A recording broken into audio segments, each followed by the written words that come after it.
And now, it's time for another Dice Tower review with Tom Vasel.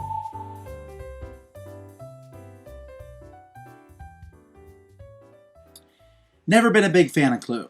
I'm not sure why. I know it's a classic. I know it's been around for going on 60 years now. It's a classic game, but I don't know what it is. Maybe it's because I can't stand the stupid die rolls. I mean, I like the logic part. The logic part of the game is great, but if you just get lucky, you can win, and I don't know if that's it. I like that or not. But whether I like it or not, Clue has definitely become a part of our culture to some degree. I mean, especially there was a movie made out of it about it, a good movie actually, and we know who Colonel Mustard and Professor Plum are, and all the people, Miss Scarlet. Again, like I said, it's something people know about. I'm always interested in new versions of Clue. Clue the card game, Clue the DVD game, I thought was quite well done. Well, now we have the newest edition of Clue, which is Clue Discover the Secrets. This is the last one, I think, of the main game. This Clue Discover the Secrets is really basically just regular Clue. Now, there are a few changes in this game. Some of them are firstly cosmetic. The board itself has changed, and you'll notice that the board has a pool in the middle, and that's pretty neat because you can go on either side. And the rooms are different, and there's more spaces, but you're rolling 2 dice, so you'll be able to get around there. And you'll notice that a few of the spaces have question marks on them. Well, I don't mind that. That's all fine and good to have new rooms, a new layout. What I do not like, and this is probably just me, but I do not like what they've done to the characters. Yeah, they have the same names, kind of, sort of. I have Green and Scarlet, but instead of being Miss Scarlet, now it's just Scarlet. Well, she actually has a first name in the book, Cassandra Scarlet. But I don't know, there was something with the intrigue, and Colonel Mustard is no longer Colonel Mustard, he's just Jack Mustard, and he's some young sports hero, and again, that's not that big of a deal, but it's kind of hard. I mean, all these years he's been Colonel Mustard, all these years it's been Professor Plum, and now he's some computer game company guy. And while the old game, I enjoyed the fact that they had these, or at least the last version, I enjoyed the plastic figures of the pieces. Now they have these clear question marks. This is what comes in the new game. This is really dumb. I mean, especially if you're colorblind or have any problems with that. These other figures were so much better. I may transfer him in the new game, although he doesn't really look like a young football player, or even a football player. He looks like Colonel Mustard. Okay. Big deal. We can deal with these kinds of changes.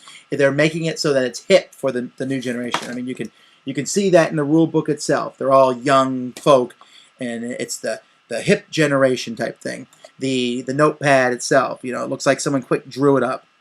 And there's also more weapons included in the game. And I'm always for more things, because the more things there are, the more options, and the more options, the more interesting it is. I will miss my good old lead pipe that is no longer in the game. It said they have a trophy and the baseball bat, and at least they kept the rope. And they've updated, instead of that old antiquated gun, now they have a nice, more modern type gun.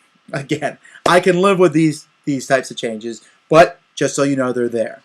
A change I do enjoy is a change that each character, when they start the game, they put their character card in front of them, and they can then use the special ability on this character once per game. For example, Green's card says, once per game you may start a rumor using a room you're not in.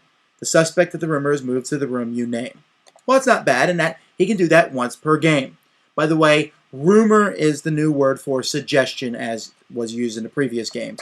Everything else is being done in the same way, basically. You have your Clue envelope in which you'll be putting rumor cards in, and you'll shuffle those and put one person, one room, and one weapon, try to figure out who that is. But there is one major change, and that is with the dice. Now, you're rolling 2 dice per turn, but on one of the dice, there is a question mark. When that question mark is rolled, or when you land on a question mark space on the board, you must draw an intrigue card. An intrigue card is a card that you can keep and use later on. Like this one says, move anyone back to their start space. Or this intrigue card says, the player on your right must show you a card. Or there's ones that let you take another turn. All well and good. Also, if someone starts a rumor let's say, for example, I say Professor Plum did it in the library. Professor Plum did it in the library. I would have to move that character to the library. Now that's kind of a pain if you were heading towards another room. So when you do that, you have the option. The person who is moved has also the option of drawing an intrigue card. You say, well, the option? Why wouldn't you always take one? Because there's 8 of these cards in the deck. They're clock cards. When you get one of these, you get nothing. Instead, it's placed next to the board. If you draw the 8th clock card, you instantly die and are out of the game. Now, that wasn't in Clue before. That's certainly something new to the game. Is that worth it? You know, when there's 6 of these that have been drawn, people might start thinking twice about drawing a card from the deck.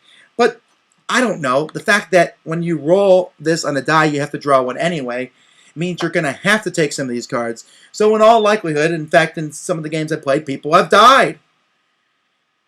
It's kind of a bummer when you're doing so well in the game and you're narrowing down your clues and you're writing everything down and you got the guy and then you draw one of those cards and you die. I don't know if I like that. It adds some strategy to the game, I suppose, and do I want to take a card or not? In the beginning of the game, you take a lot, but I don't know. These cards are a neat idea, but if you figure out who the murderer is early on, let's say we figure out that Scarlet is the murderer, and she is constantly being moved to different rooms, trying to figure out who it is. That means she gets a chance to draw these cards. At the beginning of the game, before many of the clock cards have been turned over, she's going to take as many of these as she can, and if a character is playing her and getting these cards, that's going to give them a significant advantage. So I felt that that was a little off. If the whole thing adds, I think, a little bit more strategy to the game because there's more items, more stuff, and to me that adds a little bit more logic. The fact that the board is a little bit easily maneuverable with the pool in the middle of the board. It's not just this big staircase that blocks things. Rolling 2 dice is a little better than rolling 1. It gives you less chance of getting that differentiation between a 1 and a 6.